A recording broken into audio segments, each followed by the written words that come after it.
এটা হতে চলেছে আমার জীবনের একটা বিরাট মুহূর্ত।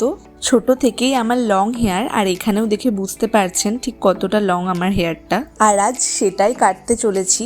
কেন এতটা চুল কাটার ডিসিশন নিলাম আমি নিজেও জানি না। যত রকমেরই কাট হোক না কেন, আমার কাছে স্ট্রেট আর লং হেয়ারটা খুব প্রিয়, আর আমি এটা এতদিন ধরে মেনটেন করেছি। আর আমার চুলটা ন্যাচারালি স্ট্রেট ছিল, কিন্তু অনেক দিন ধরে ভেবেছি চুলটায় নতুন কিছু ট্রাই করব কিনা। কিন্তু যতবারই পার্লারে গেছি কাটতে নিয়েছি, ততবারই চুলটার জন্য খুব মায়া হয়েছে আর কাটিনি। আর পার্লার থেকেও আমাকে সেই সাহসটা জোগায়নি, হ্যাঁ চুলটা কেটে ফেলো। কি অবস্থা করে ফেললাম চুলটার, আমি তো দেখে অবাক হয়ে যাচ্ছি। যখনই যেই পার্লারেই গিয়েছি সবাই বলেছে এত বড় বড় চুল কেটে ফেলবে, কষ্ট হবে না, দিয়ে আর কাটাই হয়নি।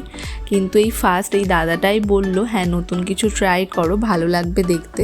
আপনারাই বলুন কেমন লাগছে দেখতে, আর পুরো ব্লগটা চাইলে আপনারা চেক করতে পারেন।